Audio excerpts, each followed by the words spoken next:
A human boy drank from the ancient spring. A whisper cautioned, "You have no idea what you've done." The forest of Arion was unlike any other. Its trees leaned inward, as if straining to overhear every traveler. Their moss-draped trunks murmured secrets that only the brave or the foolish dared to listen to.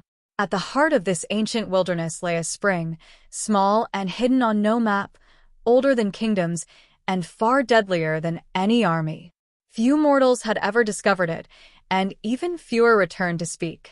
Elio had never meant to find it. He was 16, restless and reckless, the kind who wandered beyond safe paths, chasing whispers of magic like fireflies. His village lay at the forest's edge, where people murmured of curses and blessings intertwined beneath the canopy.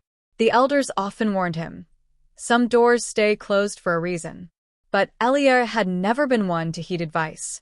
That morning, in pursuit of a silver stag deeper than he had ever ventured, Elia stumbled into a glade bathed in an otherworldly glow. At its center, a pool of water lay perfectly still, untouched by wind or leaf. The air smelled of rain, though the skies were clear. Elia felt an invisible pull, urging him forward. Kneeling at the water's edge, he stared into its surface. His reflection shimmered and wavered, not like a mirror, but like a portal. Shapes moved beneath it, shadows, lights, and colors belonging to no human realm. His throat felt parched, as if the forest had stolen every drop of moisture from him. Without thinking, he scooped the water in his hands and drank. It was colder than ice, sweeter than honey, sharper than any wine. For a heartbeat, he felt lightning surge through his veins. His senses expanded. The rustle of leaves became a symphony of whispers. The heartbeat of a rabbit pounded like a drum in his ears. Far beyond the forest, he sensed the slow, ancient pulse of mountains. Then the whisper came, "You have no idea what you've done." Elia spun around. No one was there. The voice seemed to come from everywhere, between the trees, beneath the soil, even inside his own mind. The water rippled, though no stone had touched it. "Who's there?" His voice cracked. The whisper deepened, layered with tones older than language. "You are human. You were never meant to drink from me. The spring is no gift, it is a binding." A sudden weight pressed on his chest. He staggered, clutching his ribs. His veins glowed faintly, pale light tracing patterns like creeping vines beneath his skin. The forest fell silent. Even birds held their breath. "What's happening to me?" he gasped. "You carry a seed now," the voice said. "A seed of what was sealed. The spring holds not just life, but memory. Memory of gods, of wars long buried, of power locked away to spare the world. You foolish child have swallowed it whole." Elia sank to his knees. The ground trembled beneath him, as if the forest itself shivered. Visions unfurled in his mind. Cities reduced to ash, skies split by fire, beings of light and shadow warring until oceans boiled away. He saw the spring at the center, a vessel containing the last fragments of divine power. And now that vessel resided within him. "No," he whispered, shaking his head. "I didn't know. I was just thirsty." The voice sharpened, almost angry. "Intent does not erase consequence. You have unchained what should never breathe again." The ground near the glade cracked. Roots writhed upward like serpents, twisting into grotesque shapes. The once calm air thickened with a hum of unstable energy. Elia stumbled back, hands aflame where the veins glowed brighter. "What do I do?"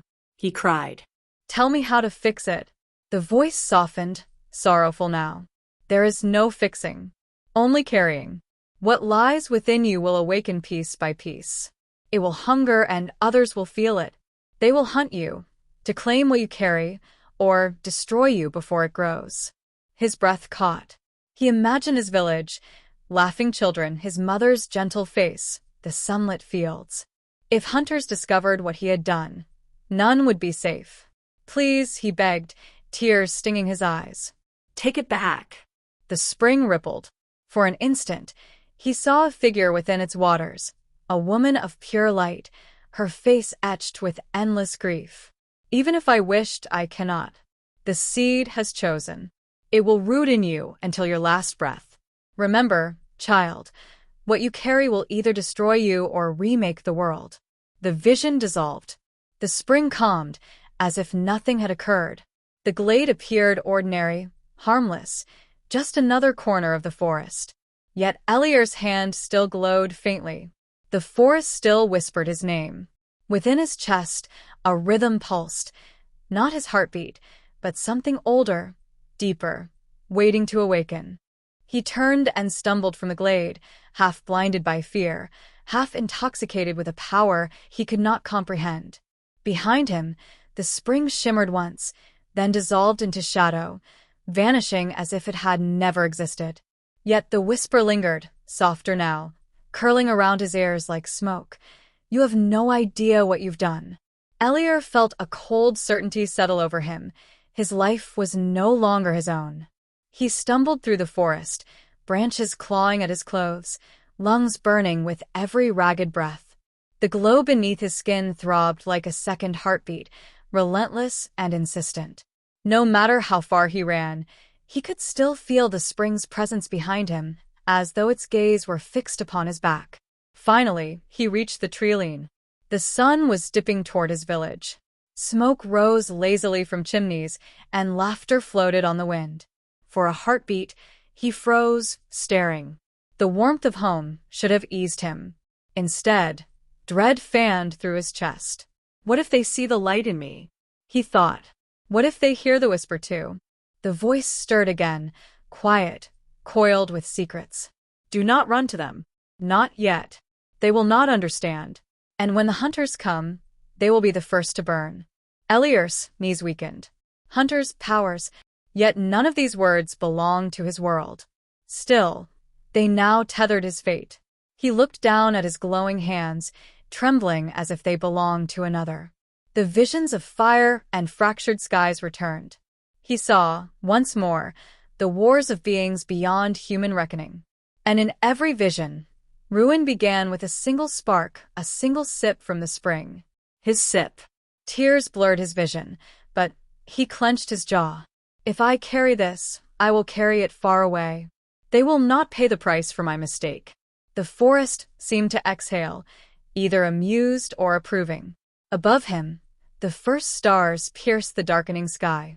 Elias stepped into the shadows, leaving his village behind, unaware that his path had already been etched into the roots of the world. And deep beneath the earth, something ancient began to stir.